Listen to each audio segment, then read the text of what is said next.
तो मैं गांव वाला बन गया, धोती धोती पहन के, कुर्ता पहन के, ऐसे टोपी कपड़ा सिर पे बांध के।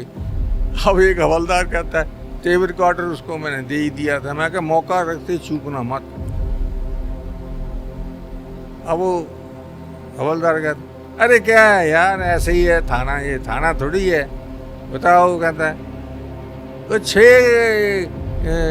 एक ही फैमिली के 6 फंसा दिए। कहते सारा थाना जानता है दरोगा पैसे खा गया है केस बनाने में, और कहता है किसी को बांटे भी नहीं।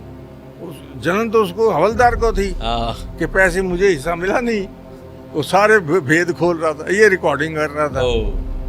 प्रेजेंटेशन ऑफ एविडेंस अगेन आती है, इसका मैं एक्सपर्ट हो गया था शुरू से ही। Presenting evidence is an art. Evidence अगर एक्ट आप पढ़ो तो उसके अंदर लिखा हुआ है कि कौन सी एविडेंस एक्सेप्टेबल है, कौन सी नहीं है। हियर से नहीं है। आप जाके ना इसने मुझे कहा, कोर्ट वाले कहते नहीं इसने नहीं कहा, तुम सीधा बताओ किसने कहा, नाम बताओ, उसको बुलाओ। ये वाया मीडिया नहीं, वो कोर्ट एक्सेप्ट ही नहीं करती। अब मैं सोचने लग गया ये इसने इनकार अगर कर दिया तो केस हार जाएंगे।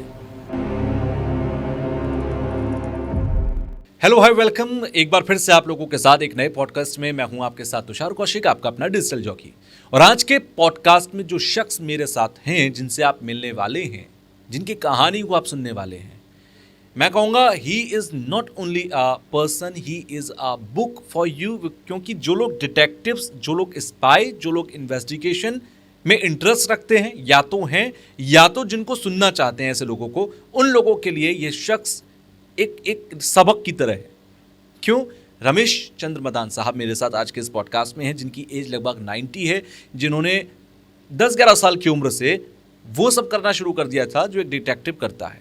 इंडियाज़ फर्स्ट प्राइवेट डिटेक्टिव, जो आज से पहले कभी डिजिटल मीडिया पर नहीं देखा गया, नहीं सुना गया, लेकिन उसकी पूरी कहानी आज आपको इस पॉडकास्ट में मैं सुनाऊंगा। उनकी कहानी, उनके बचपन की कहानी, उनकी जवानी की कहानी, उनके करियर, उनके एक्सपीरियंसेस, ये आपको सुनने चाहिए, क्योंकि ये सारी चीज़ें आपको बताएंगी कि असल में डिटेक्टिव की ज़िंदगी क्या होती है, उसकी पर्सनल लाइफ क्या होती है, उसके लिए ख़तरा कितना होता है। और जो आपने आज तक मूवीज़ में, जेम्स बॉन्ड की मूवी में देखा, आपने जो बादशाह मूवी में देखा कि डिटेक्टिव्स को चोट नहीं लगती, डिटेक्टिव्स की ज़िंदगी बड़ी एडवेंचरस होती है, क्या वो सच में इतनी एडवेंचरस होती है? इन सारी चीज़ों को मैं आज समझूंगा। हो सकता है ये पॉडकास्ट में आपको लगे कि बहुत स्लो चीज़ें जा रही हैं, लेकिन हाँ, वो स्लो चीज़ें आपको बहुत कुछ बताती हुई चलेंगी। और मुझे लगता है कि आपको पेशेंस के साथ पूरे पॉडकास्ट को सुनना चाहिए, क्योंकि आखिर तक आपको वैल्यू एडिशन मिलता रहेगा आपकी लाइफ में। आपको बहुत कुछ जानने के लिए, सीखने के लिए मिलेगा। चलिए आज के इस पॉडकास्ट को जल्दी से शुरू करते हैं। सबसे पहले सर, आपका बहुत बहुत स्वागत है मेरे इस डिजिटल चैनल डिजिटल जॉकी पर। और जब हम शुरुआत कर रहे हैं इसकी, तो शुरुआत करते ही मैं कुछ चीज़ें कहना चाहता हूँ कि आपके बारे में जितना मैंने पढ़ा, जितना मैं समझा, सबसे बड़ी चीज़ तो ये है कि आज की जो जनरेशन है उसे ये पता लगना चाहिए, क्योंकि डिटेक्टिव वर्ड्स तो हम बहुत बार सुनते हैं सर।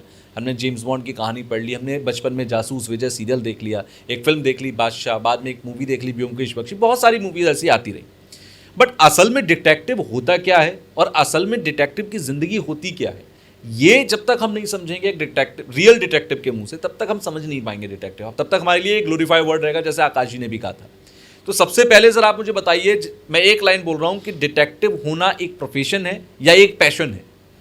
कई लोगों के लिए प्रोफेशन है, कई लोगों के प्रोफेशन और पैशन दोनों। हर एक ऐसा नहीं है कोई भी। कई तो जेम्स बॉन्ड टाइप की मूवी देखी हुई होती हैं तो उससे अट्रैक्ट हो जाते हैं, या कोई फिल्म देख ली, फिल्म में भी जो दिखाते हैं वो भी सच्चाई पूरी नहीं होती, कुछ मसाले मसूले लगा के उसको बड़ा इंटरेस्टिंग बनाया जाता है कि देखने वाले जो हैं वाह वाह करें। कई लोग वो मूवीज़ को देख के डिटेक्टिव बनने की कोशिश करते हैं, बट ये हर एक के बस की बात नहीं है। ये क्वालिटी या ये इंटरेस्ट किसी के अंदर अगर जन्म से आ जाता है तो वो रियल डिटेक्टिव बन सकता है। नहीं तो इस वक्त इंडिया के अंदर अनगिनत प्राइवेट डिटेक्टिव पैदा हो गए हैं। मेरे ऑफिस में जो चपड़ासी भी काम करता था ना, वो भी डिटेक्टिव एजेंसी खोल के बैठा है, क्योंकि वो काम कोई नहीं करता, ना उसको आता है, बट केस ले लेते हैं, पैसे ले लेते हैं, काम करते नहीं। तो उससे क्या हुआ, प्राइवेट डिटेक्टिव का प्रोफेशन किसी हद तक बदनाम भी हुआ है कि लोग केस ले लेते हैं, काम नहीं करते। मेरे यहाँ से कई लोग आए, काम किया, बड़ी बड़ी एजेंसियाँ इस वक्त चला रहे हैं मेरे चेले, they are heading big agencies जी। वो भी कहीं ना कहीं थिड़क जाते हैं, सीरियस मामला नहीं लेते हुए डरते हैं। मैंने तो आज तक नहीं सुना कोई मर्डर केस को हाथ डालते हुए इतना, क्योंकि मर्डर के केस हैंडल करते हुए मेरे पर बहुत अटैक हो चुके हैं, मुझे जान से मारने के। तो वो सीरियस मामले हैं, क्योंकि जहाँ मर्डर इन्वॉल्व होता है वहाँ पर आपको पता है प्लेयर्स भी जो होते हैं मर्डर के अंदर, रिस्क भी उतना ही ज़्यादा है। रिस्क, हाँ, बहुत ज़्यादा रिस्क होता है। तो ये डिपेंड करता है। सर, एक लंबी ज़िंदगी आपने डिटेक्टिव की जी है, और आपका सफ़र भी मैं जानूंगा कैसे शुरू हुआ, बड़ा इंटरेस्टिंग है। मैं चाहूँगा कि हमारे व्यूअर्स जाने एक डिटेक्टिव की ज़िंदगी कितनी मज़ेदार होती है। मैं मज़ेदार वर्ड इसलिए बोल रहा हूँ क्योंकि हमने अभी तक यही देखा है कि वो एक बड़ा ही ऐसा व्यक्ति होता है जिसे चोट नहीं लगेगी। मैं तो इसमें आया था, टू बी वेरी ऑनेस्ट, आपको सही बताऊँ, पागलपन की वजह से। अच्छा। मेरा इस प्रोफेशन के लिए पागलपन था, और पागलपन होने से मैं इसके हद तक सीखना चाहता था, हद तक जाना चाहता था। जितने भी रिस्क आए या हुए मैंने फेस इसलिए किए कि मैं इसके, मेरे अंदर खून के अंदर ये था जी कि हर चीज़ को देखना है। फिर दुख वाले लोग मेरे से नहीं देखे जाते थे, क्योंकि ज़िंदगी में मैंने तकलीफ़ें बहुत सही।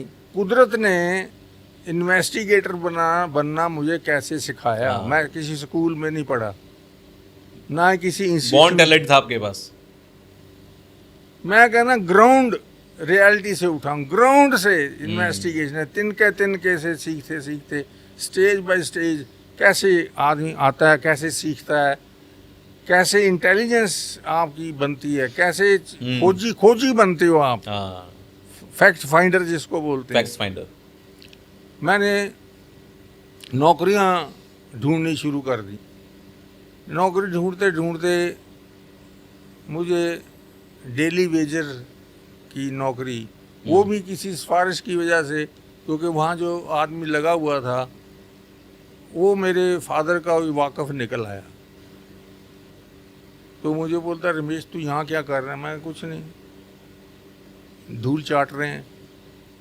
वो मुझे ले गया, उसने लगवा दिया। मुझे नौकरी मिली 2 रुपये रोज़ पे, 2 रुपीज़ ए डे, और 4 हफ्तों के 8 रुपये कट जाते थे, 52 रुपीज़ ए मंथ। मैंने राजस्थान जयपुर में इरिगेशन डिपार्टमेंट में वर्क चार्ज बेसिस पे लगा था। ओके। सो ये अब सीखते सीखते सीखते सीखते कई काम किए मैंने, 23 प्रोफेशंस बदले, पढ़ाया भी, टीचर भी बन गया, रिक्शा पुलर भी रहा, जयपुर के अंदर रिक्शा चलाता रहा हूँ, साइकिल रिक्शा भी जी। वहाँ पर फिर डेविडसन गैराज था मोटरसाइकिल मोटरों का, कारों का, वहाँ पर मैं काम करता रहा। बट वहाँ काम करना मुझे महंगा पड़ने लग गया, क्योंकि रोटी खाता था 2, वहाँ काम करने के बाद रोटी की कंजम्पशन हो गई 6 फुल के। तो बैठ के मैं हिसाब लगाने लगा, मैं कह तो घाटे का सौदा है, मैं कहता ये नौकरी खलेगी नहीं। तो डेविडसन उसके पास गया, बॉस के पास, मैं कहा सर नौकरी नहीं कर सकूँगा। कहना क्यों? मैं कहा ये वजह।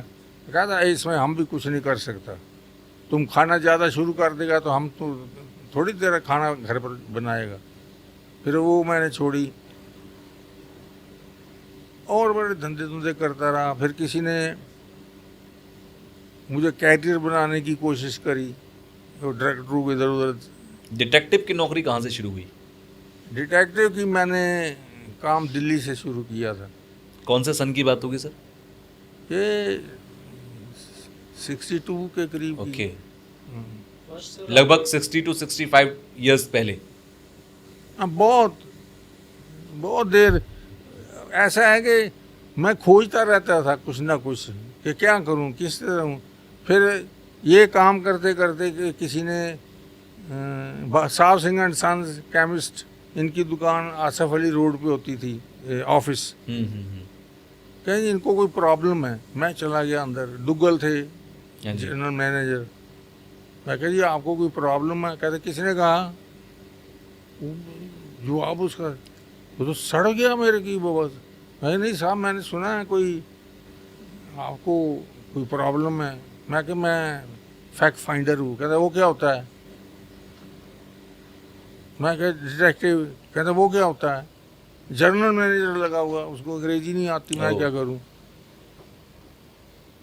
मैं कह जी कोई खबर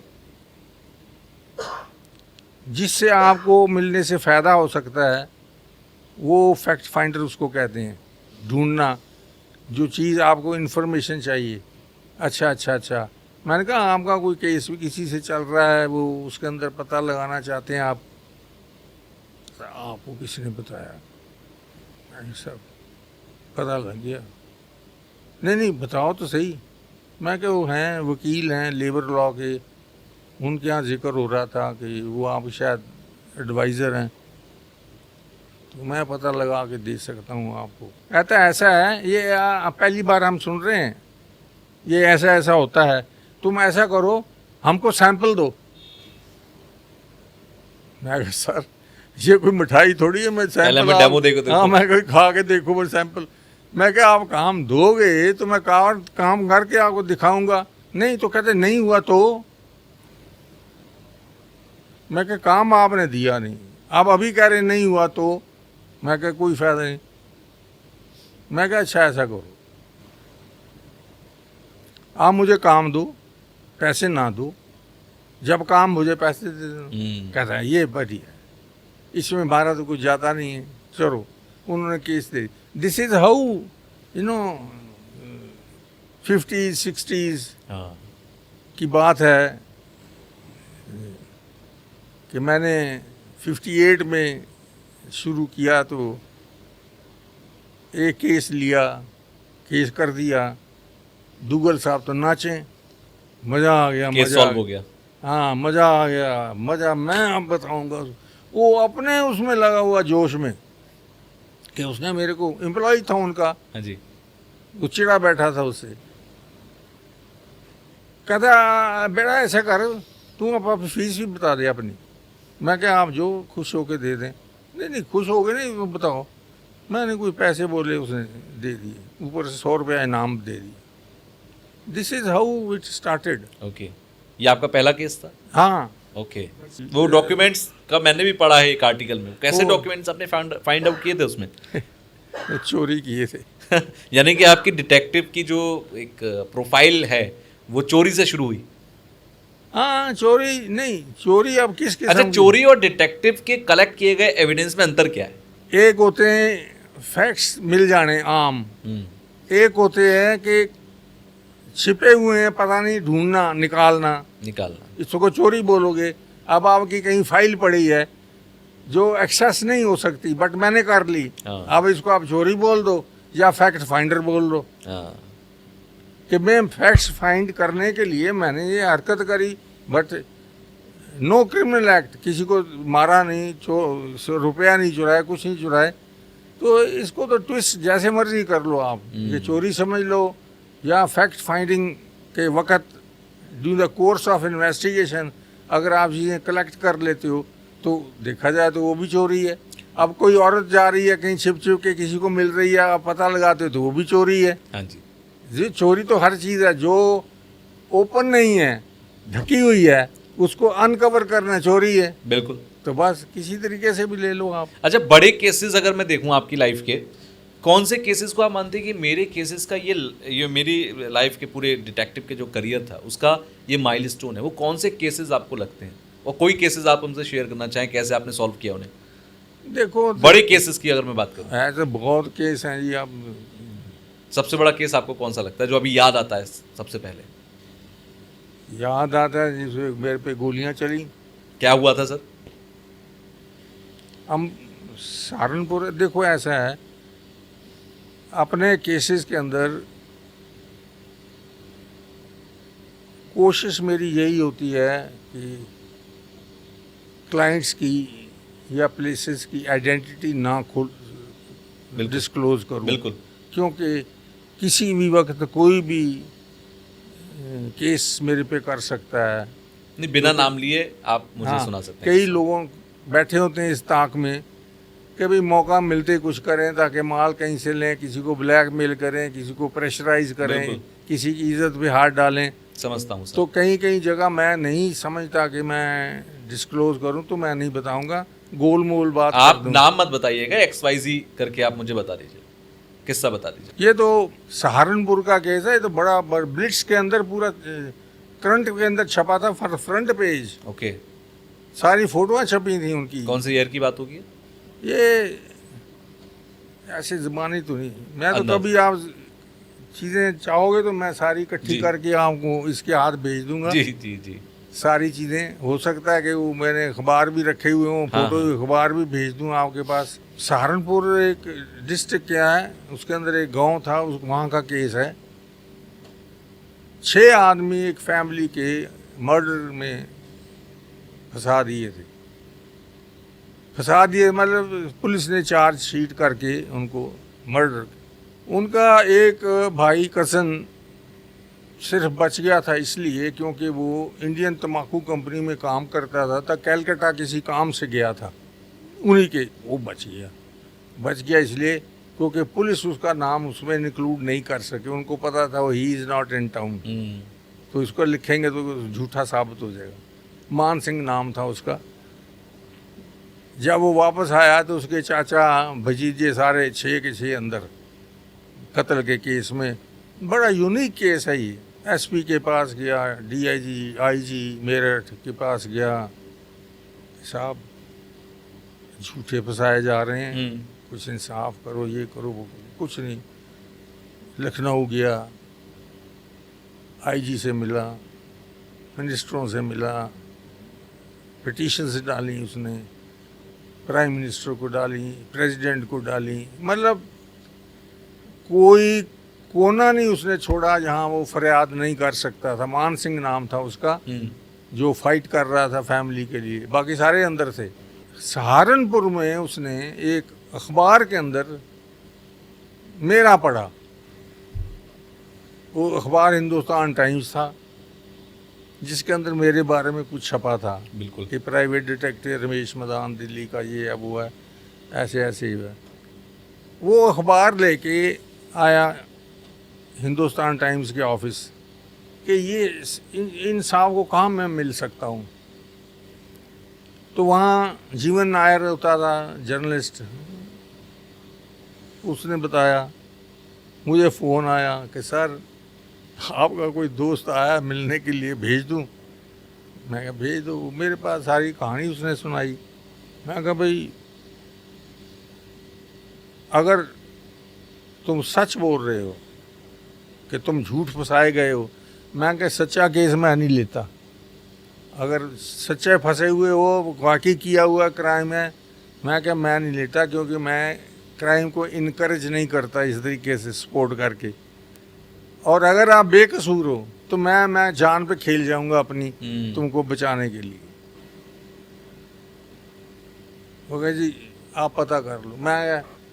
मैं प्रीलिमिनरी इन्वेस्टिगेशन की इतनी फीस लूँगा पता लगाने के लिए तुम लोग सच्चे हो कि झूठे हो, तब मेन केस लूँगा। वो कहते जी मंजूर है। मैं गया, पता वता किया, सब मुझे सेटिस्फैक्शन हो गई कि ये तो वाकई झूठे केस। पता क्या निकला उनको कैसे फंसाया। एक लेबरर उनके खेत पे काम करता था, जो कि किसी वजह से उनकी नौकरी छोड़ के उनके अपोजिट पार्टी में जाके उसने नौकरी ज्वाइन कर ली थी।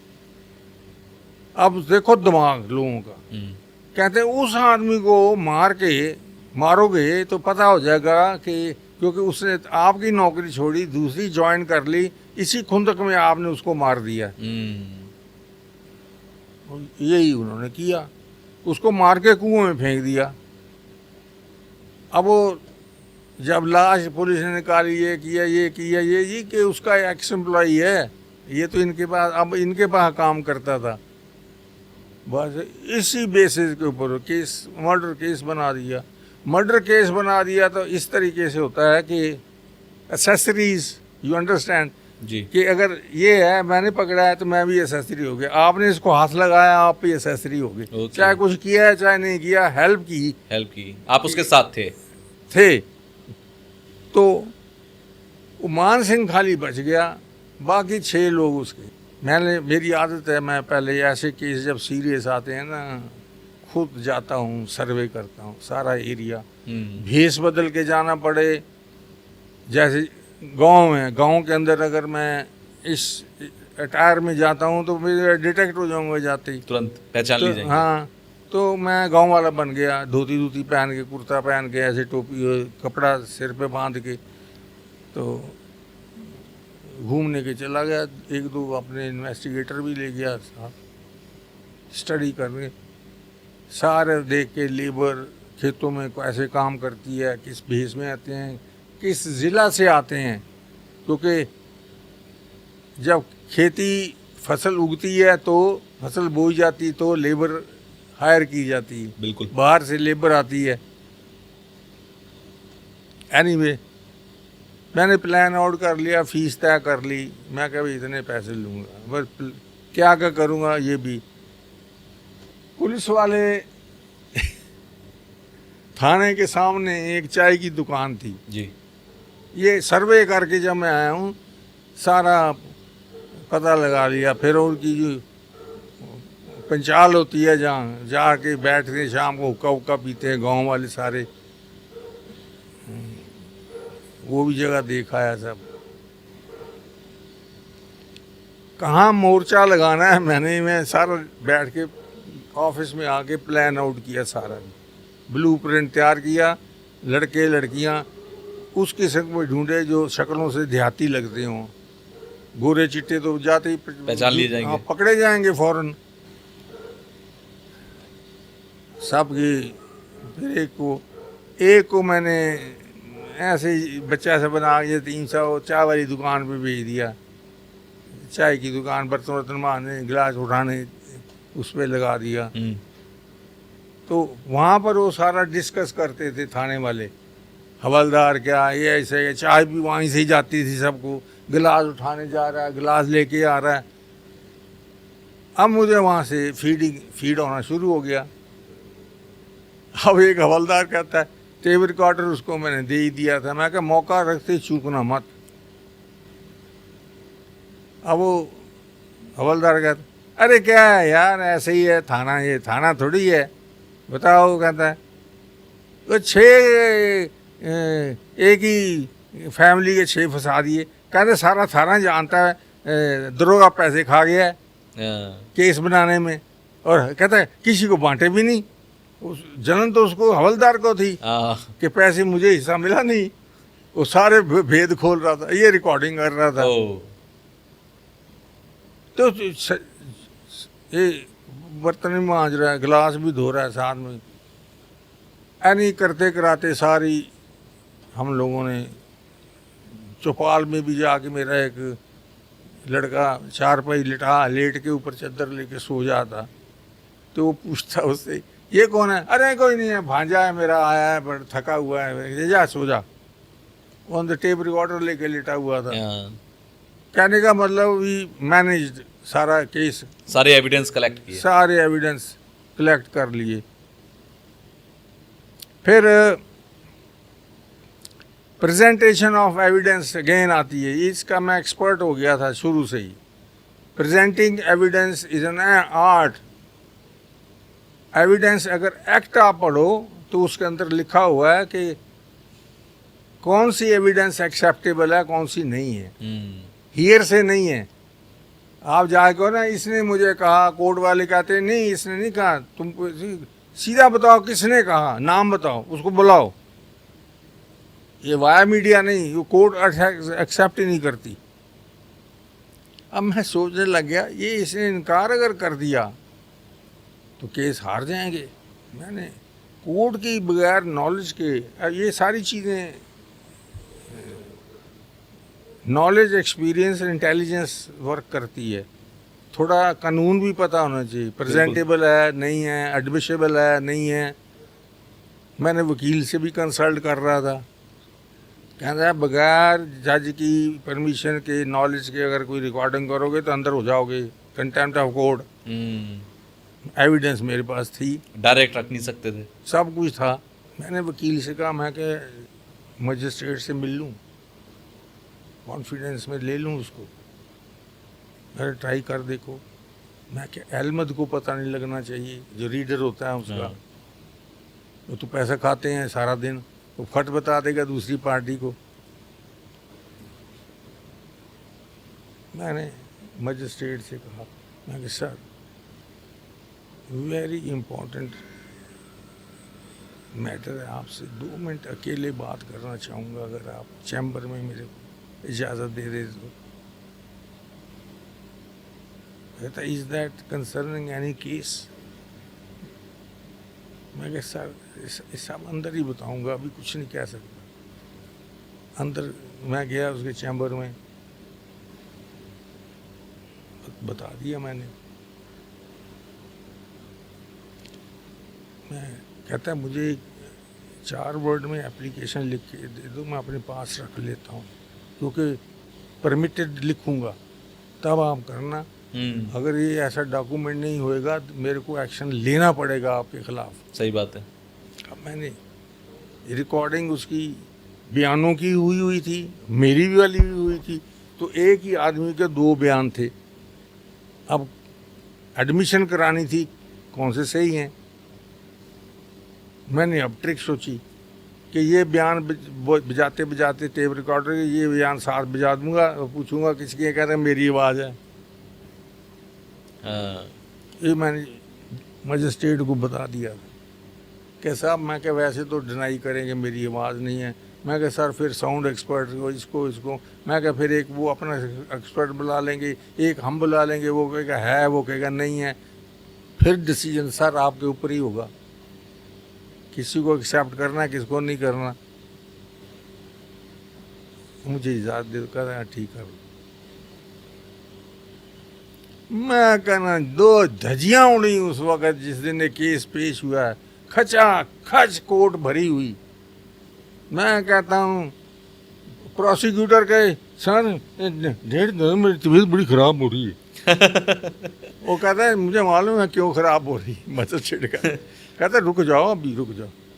सारा जब हो गया, एडमिशन हो गई, उन्होंने कहा मेरे मकान, ये भी मेरे बयान है, ये भी मेरे बयान है। तो कहते सच कौन? कहते सच कुछ भी नहीं है। सारे 6 के 6 आदमी मैंने बरी करवाए जी। It came in the paper, front page पे जी। मैं देखूंगा, अगर तेरे को दे दूंगा एक कॉपी। नीचे सारा भरा पड़ा है, एक पूरा कमरा भरा हुआ है मेरी अखबारों के साथ। तो कहने का मतलब ये है कि then again it one has to plan out strategy. कोई केस इन्वेस्टिगेट कर रहे हो, कैसे टैकल कर। ये आजकल के चिकन डिटेक्टिव छोड़ो यार, ये जो आजकल मार्केट में जगह जगह दुकानें खोल के बैठ गए हैं, कौड़ी अकल नहीं है उनको। एक मैसेज उन सब के लिए अब क्या है, क्या बोलना चाहेंगे अब जिन डिटेक्टिव्स की आप बात कर रहे हैं, जो फ्रॉड कर रहे हैं बेसिकली मार्केट में? मैं उनको हाथ जोड़ के ये कहूँगा कि फॉर गॉड सेक, जिस प्रोफेशन के ऊपर मैंने इतने साल अपने मैंने लगाए हैं और सच्ची और ईमानदार वाली सर्विसेज लोगों को देता आया हूँ, उसका नाम ख़राब मत करो प्लीज़। मैं ये नहीं कहता इस काम में मत आओ, मेरे से सलाह लो, मेरे से मिलो, मैं आपको बताऊंगा कैसे करना है। बट झूठ बोलना और लोगों को चीट करना, उनके पैसे खाना, काम ना करना, मैं कहा प्लीज़ बंद कर। मेरा यही मैसेज है सबके लिए। सर, उस ज़माने में बहुत बड़े बड़े केसेस हुए होंगे, कई VVIPs भी आपको रीच करते होंगे, कई सेलेब्स भी आपको रीच करते होंगे कि भाई हमारा ये केस है, प्राइवेट डिटेक्टिव। क्योंकि उस ज़माने में प्राइवेट डिटेक्टिव को पहचानना लोगों ने शुरू किया, तो लोगों की पहुंच कम होगी और लोग चाहते भी होंगे भाई, क्योंकि जितने बड़े लोग उतने बड़े केसेस। तो कोई इतने बड़े केसेस, कोई बड़े सेलिब्रिटी का केस आपके पास आया कि भाई इस केस को सॉल्व करना बहुत है? बहुत आए हैं। सबसे बड़ा केस कौन सा आपको लगता है? नाम लिए बिना, मैं आपकी मजबूरी समझ रहा हूँ। मैं कुछ नहीं बता सकता क्योंकि इलेक्शन के केस आए, लीडरों अच्छा। के केस आए, पॉलिटिशियंस के केस आए, पॉलिटिशियन ने एक दूसरे के पीछे कराए, उनकी जायदादों का पता लगाया, उनके एसेट्स का पता लगा, बहुत कुछ हुआ है मेरे साथ। और लोगों ने, फिर मैंने सोचा यार इनके बीच में रहना इट्स ए डर्टी गेम। कल को आपसे ही काम कराते हैं और आपको ही फांसी चढ़ा देते हैं, हाँ छोड़ेंगे नहीं। सर 80s 90s में तो अंडरवर्ल्ड बहुत पीक पर था। उस टाइम पर तो अंडरवर्ल्ड की इन्वेस्टिगेशन और उस जमाने पे दाऊद को ढूंढने के लिए हो गया, या फिर वो जमाना जो था बड़ा ही अलग लेवल पर चल रही थी वो इन्वेस्टिगेशन। देखिए मॉडर्नाइज्ड हो गए हैं क्राइम क्रिमिनल्स और गैंगस्टर्स भी, उन्होंने भी नई नई चीज़ें ले आए हैं। जैसे जैसे क्राइम फाइटर्स जो हैं मॉडर्नाइज होते हैं, वो उनसे they are always a step head of them, always, ताही वो कामयाब होते हैं। तुम देख लो आप, कितने क्रिमिनल हैं, कितने गैंगस्टर हैं, पुलिस फिर भी ढूंढ रही है उनको। बिल्कुल। तो इसलिए वो, ये बात को आप बताता हूँ, ये तब की बात बता रहा हूँ कि जब ड्रग्स वाले, फीम वाले, चर्स वाले, इन्होंने नई चीज़ें निकाली कि प्लस्तर चढ़ा लेते थे टांग पे। तुम, ये बड़ी पुरानी बातें हैं, वो एज इज़ ओल्ड। अब मैं बताता हूँ आपको, वहाँ से उन्होंने शुरू किया काट के देखना के अंदर क्या। अब वहाँ से मॉडर्न होते होते इस वक्त देख लो, हवाई जहाज़ में ड्रग्स जा रहे हैं, शिप्स में जा रहे हैं, लेडीज़ में जा रहे हैं, पेट में जा रही हैं, एंड्स में घुसेड़ लेते हैं, कहाँ कहाँ थैले घुसेड़े हुए हैं उन्होंने ड्रग्स के। तो आप अगर वो देखें पुराना वक्त, तो बड़ा वो लगता है ओल्ड है, ये इधर इधर कच्चे में डाल लेना, इधर डाल लेना, पजामे में छिपा लेना, गुत्थी में ओ देखो मॉडर्न आज होते होते होते का बेचारों को अब एम्स में ले जाना पड़ता है उसके पेट से निकालना है, पेट से निकालने के लिए। कभी उसको जुलाब की गोलियां खिलाते हैं ताकि पोटियां निकलें, लूज मोशंस लगे तो बाहर सामान बाहर आए। मार धाड़ है। मेरे भी कन्फ्रंटेशंस लाइफ में हुई हैं, बट मैं ना उनको कभी इनकरेज किया, ना ही मैं उनमें इंडल्ज होता हूँ, क्योंकि ये अनएथिकल लोग हैं। इनका काम करना भी खतरे से खाली नहीं है, इनके अगेंस्ट जाना भी खतरे से खाली नहीं। इसलिए मैं तो उनको कहता हूँ, जय राम जी की, आप अपना धंधा करो, मेरे को परेशान ना करो, मैं ये काम नहीं करता। आज के ज़माने में सर टेक्नोलॉजी बहुत आगे बढ़ गई है, तो इक्विपमेंट्स हैं आपके पास, डिजिटल वर्ल्ड के अंदर बहुत सारे इक्विपमेंट्स ऐसे हैं जो कि आप आधे से ज़्यादा काम एविडेंस कलेक्शन का या फिर स्टडी का, वो तो है ही। उस ज़माने में कैसे होता था? उस ज़माने में तो टेक्नोलॉजी थी नहीं, तो टेक्नोलॉजी नहीं है तो फिर कैसे इन्वेस्टिगेशन होती थी, कैसे एविडेंस कलेक्शन होता था, कैसे उसकी एनालिसिस होता था? उस वक्त भी मैं बाज नहीं आया। अच्छा। कुछ ना कुछ। पहला कैमरा मेरा लाइफ का डिटेक्टिव का कैमरा था ब्राउनी। अच्छा। कोडक। हाँ। जिस वक्त उसकी कीमत थी 50 रुपये, मैंने 55 रुपये में करोल बाग से ख़रीदा था। वो आज भी पड़ा है मेरे पास सोविनियर की तौर पर। अच्छा। छोटी छोटी उसमें पिक्चरें आती थी, इतनी 8 रील होती थी। हाँ, रील। तो वहाँ से हम शुरू हुए थे, रिकॉर्डिंग्स आई, फिर ऑनलाइन मैंने केस किए, लोगों के टेलीफोन टैप करने के केस किए बड़े, और पॉलिटिशियंस के भी केस किए। मैं नाम नहीं लेना चाहूँगा क्योंकि मेरे दोस्त रहे हैं, क्या करूँ। चंद्रशेखर मेरे पर्सनल फ्रेंड थे, वो फ़ोटो लगी हुई है सामने। हाँ जी, मैंने फ़ोटो देखा वो। हाँ जी, कई चीज़ें हैं जो मैं फिर खुद इन्वेंट करी, रिकॉर्डिंग्स की कैसे करनी है, बक्स लाया बाहर से। मैं कुछ अच्छे काम किए, बुरे नहीं। टेलीफोन पोल से, उस वक्त कहाँ थी टेक्नोलॉजी। मेरा सवाल ये था, इसलिए था क्योंकि मैंने एक बादशाह मूवी जिसमें देखी, मैंने इससे पहले भी जिक्र किया था, बड़े अच्छे अच्छे इक्विपमेंट्स दिखाए कि भाई एक गाड़ी ऐसी है जो पूरी फाइटर है, एक जूते जो दीवार पर चलने वाले होते हैं, ठीक है, वो थोड़ा क्रिएटिव वर्ल्ड है तो थोड़ा हाइपोथेसिस भी थी उसमें और थोड़ा हाइपरबोल भी करके दिखाया, बट ये सारी चीजें इस तरीके के इक्विपमेंट्स डिटेक्टिव के पास इमेजिनेशन होते में हैं। कर सकते हो आप। हाँ, बट ऐसे होते हैं कि जो थोड़े दूसरों से अलग होते हैं डिटेक्टिव्स के पास, हथियार ऐसे हों या फिर कुछ इस तरीके की टेक्नोलॉजी हो जो अलग हो दूसरों से। आधार कहाँ से मिलते हैं, यहाँ लाइसेंस तक तो ये देते नहीं है। फिर भी रखने तो पड़ते होंगे अपनी सुरक्षा के लिए। मैंने तो लिया हुआ है, रखते हैं अपने पास हमेशा। मेरे पे अटैक हो चुके हैं, टॉप के डिटेक्टिव लाइसेंस के लिए अप्लाई किया, इन्होंने नहीं दिया उसको लाइसेंस। जिसके 800 इंटरव्यू आ चुके हैं, ऐसा चालू आदमी हो, वो मैं है मेरा ही चेला हो। अच्छा, सबका अपना अपना जिंदगी में कोई आइडल होता है, आपने किसी को आइडल माना डिटेक्टिव की दुनिया में? मैं खुद हूँ। अच्छा, मैं आइडल मेरा शार्लक होम्स। Sherlock Holmes. मेरे को टाइटल मिला हुआ है Indian Sherlock Holmes. Okay. I can show you, printed में सब जगह पर है, इसको भी पता है। हाँ। मेरी आदत है चैलेंज एक्सेप्ट करने की। कोई केस नहीं हो रहा किसी से, मैं एक्सेप्ट करता हूँ कि करके दिखाऊंगा, प्रोवाइडेड मेरे हिसाब से चलो। अब मैं कहूँ तुमने झूठ नहीं बोलना, वो आ जाके झूठ बोला है। मैं डू एंड डोंट्स बताऊँ, वो उसको कवर क्रॉस कर जाए। ये आम होता है, क्लाइंट नहीं मानते, बाज नहीं आते, खुजली हो रही होती उनको।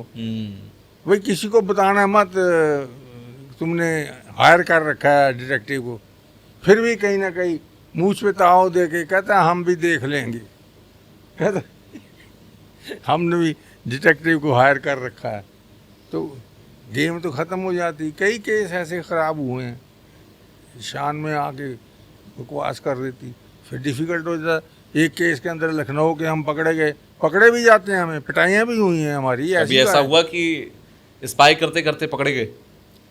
अंक लखनऊ में हुआ हमारे साथ, पकड़े गए, उन्होंने धर भी दी हमको, और हम आराम से मार खा भी लेते हैं। अच्छा। क्योंकि सिचुएशन होती है कि तुम अकड़ के क्या करोगे, गलती है आगे मामले को इसको मामले को बढ़ाना है, नहीं बढ़ाना, चुप कर जाओ।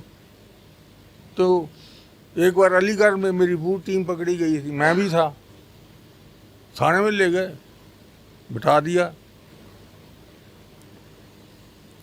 फ़ोन नहीं काम कर रहे थे थाने के, तो तुल्ली था मेरा असिस्टेंट, और मेरे पास हर एक किस्म के लोग थे। तो मैं कहा यार देख इनके टेलीफोन क्या गड़बड़ है। वो तारे तूने देख लगा के उसने तारे उसका फ़ोन चालू कर दिया। वो SHO कहता हैं फ़ोन काम कर रहा है? कहता हाँ कर रहा है। किसने किया? कहते सर आपके यहाँ ऐसे लोग भी हैं? मैं क्या हमारे यहाँ सब किस्म के लोग होते हैं। हमारे लिए उसने जलेबियाँ मंगवाई, समोसे मंगवाए, चाय पिलाई। SHO ने हमारी सारी टीम को पकड़ के बैठा है और साथ में हमें सारी चीज़ें खिला रहा है। फिर केस फाइल थी, कहते ये क्या कैसे साबित हो गया आप लड़की को ढूंढने आए थे? तो फाइल दिखा दी हमने कि भाई ये है, ये एग्रीमेंट है, ये उनकी अथॉरिटी लेटर है, ये हम ऐसे पीछा कर रहे हैं। एक मोहल्ले वाले ने फ़ोन कर दिया, कहते जी बड़ी देर से लोग यहाँ दाएं बाएं आए ये वो हो रहे हैं, कुछ गड़बड़ लग रही है। तो थाने वाले आ गए, पकड़े सर को घेर के ले गए। फिर हम लोग आगे बढ़े, जलेबियाँ खा के, चाय वाय पी के उसकी शाबाश भी मिल गई। कहता ठीक बढ़िया अच्छा काम कर रहे हैं, हमें नहीं मालूम था कि इंडिया के अंदर ऐसे लोग भी हैं। बड़ा तो होगा सर, आपकी मुस्कान कह रही है। नाम मत दीजिए, किस्सा बता दीजिए। बहुत बहुत बड़े, किसी को भी चाहे मर्डर करा दें, उठवा दें, कुछ भी करवा सकते हैं। वो इतने बड़े लोग हैं वो जिनकी आप बात कर रहे हैं। इसलिए मैं चाहूँगा ना ही। आप किस्सा बता दीजिए, नाम हमें जानना ही नहीं।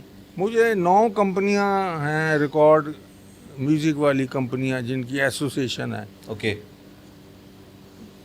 उन्होंने IAS ऑफिसर को एंगेज किया था, सेक्रेटरी अपॉइंट किया था एसोसिएशन का। वो वसंत विहार में रहता था। उस एसोसिएशन के साथ मेरी डिटेक्टिव एजेंसी को उन्होंने अटैच किया था इन्वेस्टिगेशन इंटेलिजेंस के लिए और रेड्स कराने के लिए। वो हम कैरी आउट करते रहे। उसके अंदर बहुत मार पिटाइयाँ भी हुई, पुलिस भी साथ मिली हुई थी। रेड के अंदर हम पुलिस को बताएं वहाँ से रेड कर रहे हैं, पुलिस वाले उनको यहाँ मारे हैं, वो फोन करके बताते जी। दे आर ऑन देयर पे रोल। यहाँ तक कि हाई कोर्ट के अंदर, जो कि मैं कभी सोच भी नहीं सकता ज़िंदगी में कि अकड़ा हुआ सामान चेंज हो गया, सीलें लगी हुई चेंज हो गई। कैन यू, बहुत कुछ है ज़िंदगी में। बिल्कुल, लेकिन अगर देखा जाए अब आज का ज़माना है, चीज़ें बहुत बदल चुकी हैं और वो नकली खतरे भी हैं। म्यूजिक कैसेट्स, नकली हाँ जी। वीडियो कैसेट्स बनाते थे। अच्छा, नकली। वो जो पूरा केस आपने सुलझाया। वो अच्छा, सारे- आज की डेट में मैंने देखा एक न्याय सूत्र नाम से एक ऑर्गेनाइजेशन आपकी है और उसको आप लेकर आगे बढ़ रहे हैं। क्या मोटिव क्या है सर? किसका? मैं NSIA की अगर बात करूं, न्याय सूत्र की बात करूं, क्या मोटिव के साथ वो ऑर्गेनाइजेशन बनी हुई है? हम दुनिया के दुख दूर करना चाहता हूँ, अच्छा, कुछ नहीं। ऑफ कोर्स दुख दूर करना चाहता हूँ तो मुझे कॉस्ट करेगा, इसलिए मैं पैसे लेता हूँ, नहीं तो मैं वो भी न लूँ। हाँ, समय लगेगा, पैसा लगेगा, बिल्कुल, मैं एसेट्स सही लगेंगे। दिल से कह रहा हूँ, मैं फ्री करूँ काम। अगर मेरी कॉस्ट कवर होती हो, कॉस्ट कोई देता है दुनिया में, यू नेम एनीबडी, किसी को भी पकड़ के तू खुश है, कहता नहीं। क्या दुख है? क्या दुख ही दुख है। किसी को भी पूछ लो सड़क पे, जी। इतने दुख बढ़ गए हैं। किसी को पैसे की प्रॉब्लम है, किसी रिश्ते की प्रॉब्लम है, किसी को मैरिटल रिलेशन में प्रॉब्लम है, किसी को भाई धोखा दे रहा है, किसी को पार्टनर धोखा दे रहा है, कहीं पर आपस में खानदानी दुश्मनी चल रही है, या किसी का सामान डुप्लीकेट बन रहा है, तो सारा खर्चा वो बेचारा सारी मेहनत कर थक गया, एक पैसा घर नहीं जा सकता क्योंकि नकली बन रहा है। कोई यू नेम इट, मैं I am ready to work free. मेरी ये कंपनी फ्री काम करेगी, मेरी कॉस्ट दे दो बस। मैंने क्या करना है? लोगों को सुख मिलेगा, एक स्माइल के लिए मैं सब कुछ करने को तैयार हूँ कि तू हंस दे यार, जो तू कहेगा हम करेंगे। मेरा ये है, मैं अभी तक जो इतने सालों से दुनिया की काम कर रहा हूँ, आप यकीन करना मैंने कईयों के केस फ्री किए हैं। कईयों के एंटी करप्शन का SP न मेरा नाम रिकमेंड कर रहा है, उन्हीं के डिपार्टमेंट का केस। एक माँ जाती है उसके पास रोते हुए कि सब कुछ कर दो, ये वो कहता है जब मैं नहीं कुछ कर सकता, मैं एंटी करप्शन का हूँ, मैं प्राइवेट इन्वेस्टिगेशन नहीं कर सकता। सही बात। हाँ, मेरे दोस्त हैं रमेश मदान, मैं उनको बोल देता हूँ तेरा केस कर देंगे। वो यहाँ आ गई, बुढ़िया है, उसने बताया कि मेरे को ऐसे ऐसे उन्होंने भेजा, आपका नाम लिया है। कहता क्या? कहता जी मेरा लड़का दिल्ली पुलिस में है, पैसे नहीं देता, दूसरी औरत राजेंद्र नगर में रख के बैठा है, साथ में कहता है प्राइवेट काम, पानी वाली रेडी भी लगाता है, वो जो बेचते नहीं पानी, पानी बेचते हैं। हाँ। कहता है जब मैं कुछ कहता हूँ तो मुझे मारता है। मैं क्या लड़का तेरा मारता है तेरे को? कहता हाँ। मैं क्या तुम मेरे पास क्यों माता जी आए हो? उसको पकड़वा दे।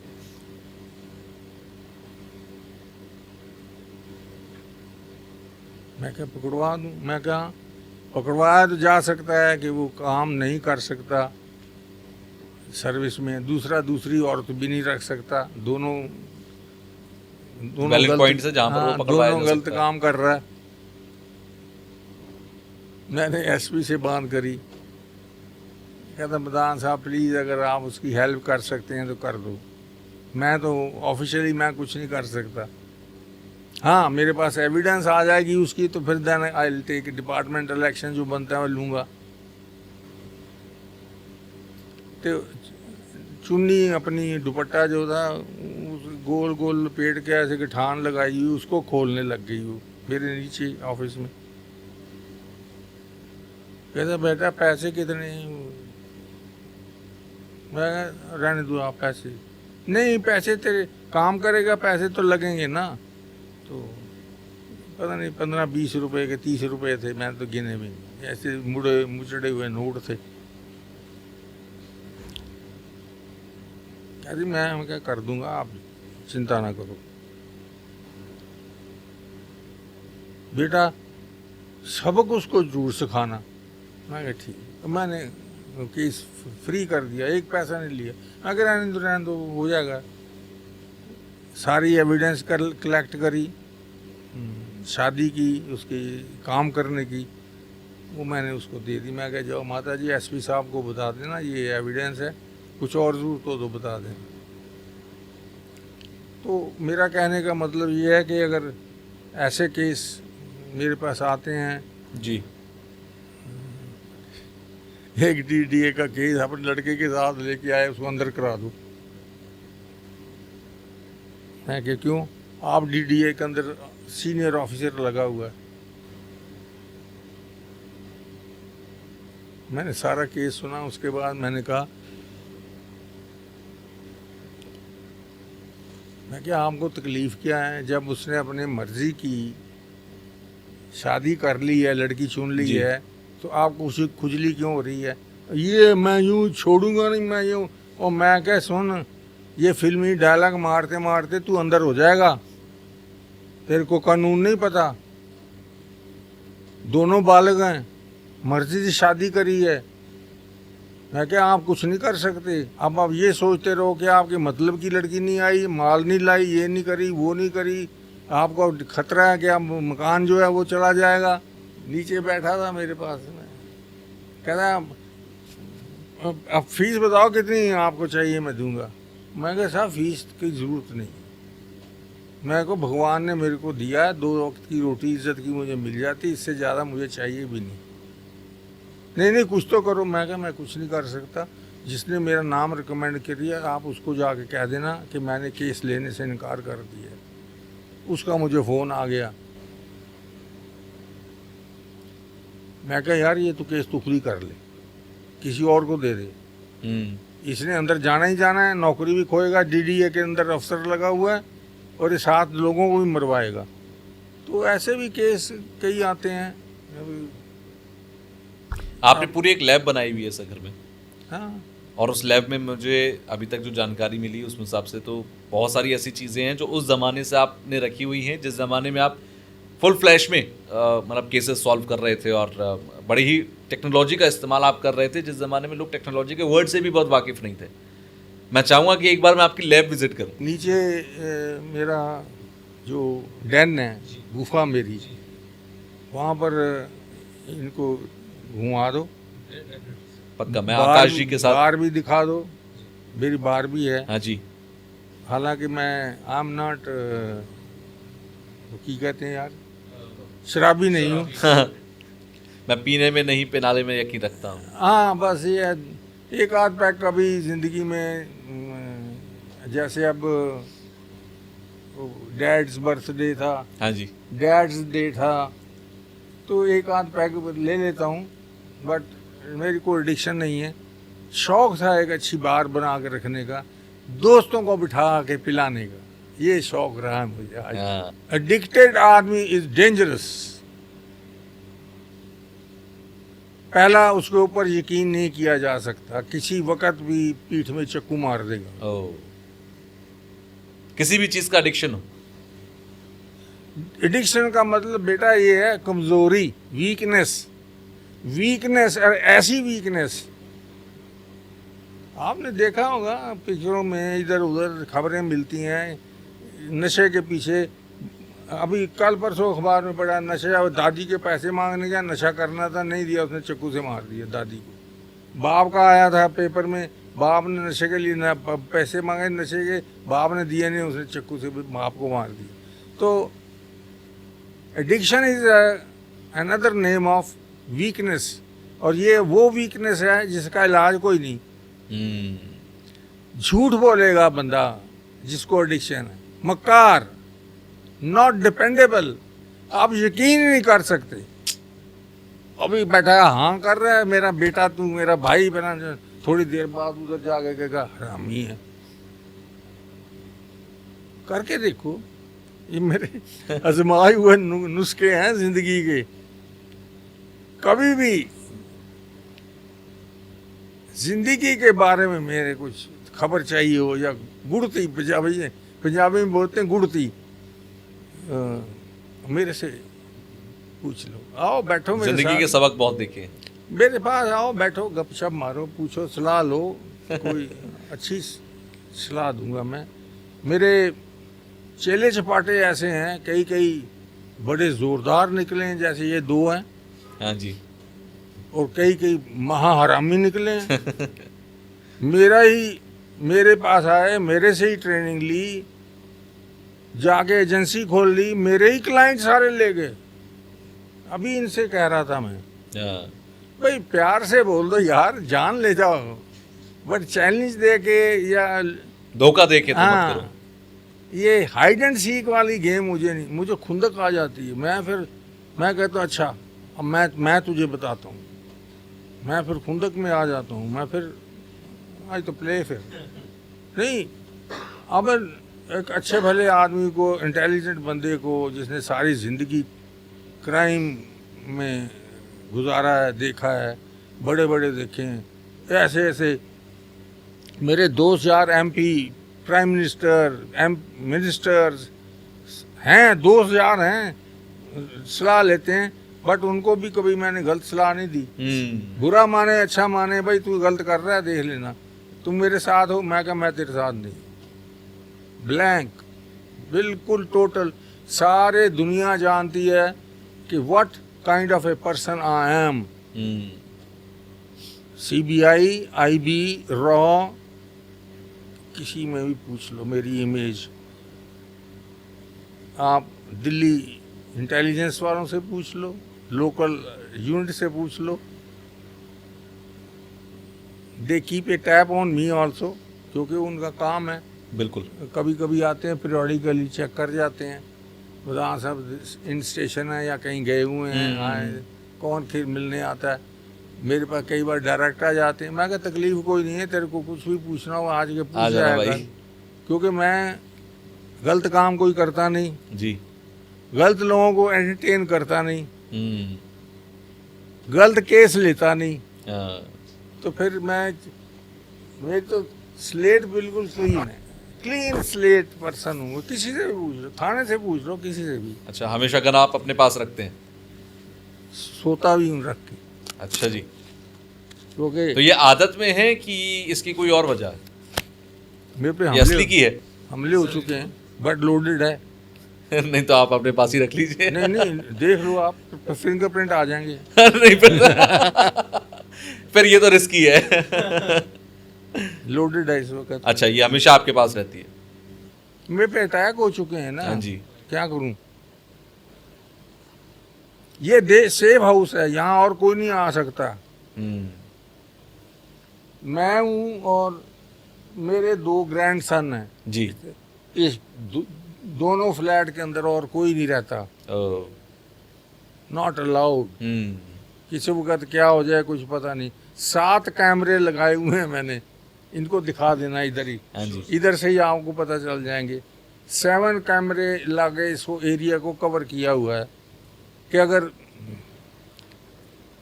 बिल्ली भी आती है तो मुझे देख जाता है कि बिल्ली घूम रही है। क्योंकि मेरे पे 6 अटैक हो चुके हैं जान से मारने की, और हर बार अटैक को आप हरा चुके हैं? अटैक हार चुका हूँ। हो सकता है आप सब की दुआएं हैं जो मुझे जिंदा बचा रखे के हुए लेगी, हैं, क्योंकि अच्छे काम किए हैं जिंदगी में। बड़ों की इज्जत करी है, बच्चों को प्यार दिया है, किसी को तंग किया ही नहीं जिंदगी में। वही दुआएं हैं जो साथ चलती मैं हैं। खुद का तंग हो जाता हूँ, किसी को तंग नहीं करता। मेरे पास अब घर में काम करने वाली 12 साल से है, ये मेरी बेटी है, जी। इसको है ही बेटी है, अभी यहीं घूम रही है हाँ जी, ना हाँ जी। अभी। और वो सारे उन्हीं की तो दुआएं हैं जो साथ में चल रही हैं आपके। अरे मैं कहता बड़े कई बार बड़े इंटरेस्टिंग केसेस हैं। आप तो आज इंटरव्यू लेने आए हो, ऐसे ही आ जाया करो, गपशप मार लिया हाँ करेंगे। जी। मथुरा के अंदर बड़े ज्ञानी, मैं कहता हूँ इतनी पावरफुल लोग, आश्रम है उनका। हाँ जी। उनका चेला मेरे पास है सुबह से, कहता है हंसना मत। मैं क्यों? तुम्हें क्या अभी नमस्ते ही नहीं करी, तू हंसना मत पहले ही रोक रहा है, क्या बात है? कहता मुझे मालूम है स्टार आप मजाक करोगे। मैं नहीं, तू बोल क्या बात। कहता मेरे गुरु है ना जो आश्रम वाले, उनका काम है। मैं बोल कि ये हो गया मर्डर केस में, मर्डर केस बन गया उनको। मैं क्या कर सकता हूँ? कहते आप बचाओ उनको। मैं कहा यार तू वाकई हंसी वाली बात कर रहा है, जिसके पास दुनिया खलकत आती है वहाँ माथे टेक रहे होते हैं, पैर चूम रहे होते हैं, वो ऐसे पैर करता है, चूमो मेरे पैर ऐसे जी। अरे मैं उनके वहाँ आश्रम गया, हंस रहा। मथुरा मुझे ले गए जी वहाँ, यहाँ से किला, किला वैसे ही बड़ा गेट, बीच में छोटा गेट। मैंने कहा ये कहाँ ले आया है कि तो, मैं कहा भाई ये है क्या? कहते हैं आश्रम में अंदर। और मैं घुसा था अंदर, टेक्सटाइल मिल चल रही है। मैं क्या ये आश्रम है, ये मिल है, ये क्या है? कपड़ा बनता है क्या? कहता है इतने से आगे से गुरु जी आ रहे। गुरु जी आए, उन्होंने पैर चूम किए, वो पैर चूम रहे। मैंने उसको कहा, मैं कहा पैर मैं नहीं चूमूंगा, तेरा गुरु हो चाहे कुछ हो। फिर वो ऐसे पैर ये पैर चूम रहे हैं। मैं कहा बात सुना है, गुरु हो तेरा, मैं पैर वैर सारे लगे हुए पैर चूमने जी उसका। मैं कहा मैं पैर वैर नहीं चूमूंगा, काम कराना कराने तो मैं जा रहा हूँ वापस। नहीं जी, ले गया मेरे को अंदर गुफा में, अंदर जा कहते जी ऐसे ऐसे केस बन गया इनके ऊपर, एक औरत के कत्ल का, तो आपका रिकमेंड किया नाम, तो आप केस ले लो। मैं क्या अब आप मजाक कर रहे हो मेरे साथ? कहता क्यों? मैं कहा जब कहते हो कि इनके पास शक्ति है, ये भगवान है, इनके हाथ में हर पावर है, मैं क्या ऐसे आदमी का मैं केस करूँगा? मैं कहा यार मजाक नहीं तो क्या कर रहे हो? मैं क्या इनको कहो कोर्ट के अंदर ऐसे यूं यूं यूं करें, फाइल गायब हो जाए इनकी। क्या बात है? अरे मेरी मुंह की तरफ देखे। मैं कहा जब इतनी शक्ति है उनके अंदर, तो ये बैठे बैठे केस फाइल ही गायब कर दें। मुझे कहता है मजाक साहब, यहाँ मजाक करना बंद कर दो। मैं कहना मैं तो आई एम डेड। मैं और बड़े किस्से हैं, मैं कहीं के पसंद, मैं तो माउंट आबू पहुंच गया था। हाँ जी।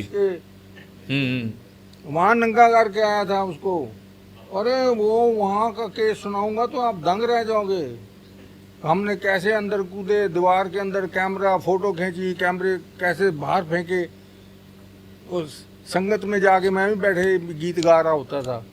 वहाँ सारे ड्रामे किए बहुत हमने। मतलब कई सेक्टर्स के अंदर, कई क्षेत्रों के अंदर आपने केसेस किए, चाहे वो म्यूजिक इंडस्ट्री की बात हो, कुछ हो जी, पॉलिटिकल हो। अरे मैं कहना कुछ हो, हाथी मर गया, पूछो कैसे मरा, तो मैं तो वो भी केस ले लूंगा। देखो जी, where information is needed, investigation is needed. जहाँ क्वेश्चन मार्क है वहाँ आपको investigation. Ramesh is there, Ramesh is there. मैं जाके वो कुछ भी, कोई भी गैबी चीज हो, कोई भी सस्पेंस हो, आपको दूर करना है, वो डिटेक्टिव चाहिए। डिटेक्टिव चाहिए हिम्मत वाला। हाँ। रमेश मदान जैसा, जो कि अच्छी बात है ये। हर कूद जाता हूँ आग में, देखता बाद में जो क्या होगा। खतरों का खिलाड़ी। हाँ बिल्कुल, ये नया नाम है मेरा ये। बिल्कुल। मेरे को घर, मेरी वाइफ डॉक्टर थी, अब गुजर गई हैं जी। वो मेरा अलग पहलू है इश्क जी वाला। जी। कभी फिर उस पर भी बात की जाएगी। हाँ मैं बड़ा दबंग आदमी यार, मस्त हूँ जी। हेरा फेरी करी नहीं इसलिए डरता नहीं, बेईमान हूँ नहीं इसलिए घबराता नहीं, दुख वाला आ जाए कोई तो पीछे हटता नहीं, कोई भी मदद के लिए आ जाए तो कुछ क्वालिटीज रब ने सिखाई हैं या वक्त ने सिखाई हैं। वक्त के दुख इतने देखे हैं मैंने कि उनको देख देख के दूसरों के दुख पहचानना शुरू हो गया हूँ। दुख देखता हूँ तो मेरे को अपना दुख याद आता है, तो इसलिए हेल्प पे कूद पड़ता हूँ। इसलिए कहीं से पैसे ही नहीं लेता। नहीं पैसे नहीं है, नहीं बेटा ये अच्छा कोई बात नहीं, देखी जाएगी। मेरे से एक कहता है, औरत थी वो भी, तू मेरा केस तो पैसे बगैर कर रहा है, तेरे पैसे तो खर्च होते होंगे, तेरा भी खाना है, घर है, बाहर है, स्टाफ है, ये है वो है। हाँ कोई नहीं, मैं कर लेता हूँ। कैसे? मैं क्या, मोटा क्लाइंट आ जाता है अमीर आदमी तो तेरी वाली फीस उससे निकाल लेता हूँ। हाँ उधर निकाल लेता हूँ, तेरे से 1010 नहीं लिया, उधर 10 बढ़ा देता हूँ। मैं क्या, मैं बैलेंसिंग कर लेता हूँ। और ये बड़ा अच्छा है कि हालात को लेके चलो, हालात तुमको ना ले जाएं, तुम उसको लेके चलो। हालात को क्या, चल मेरे साथ, मैं चलता हूँ, मैं थकाता हूँ तेरे को।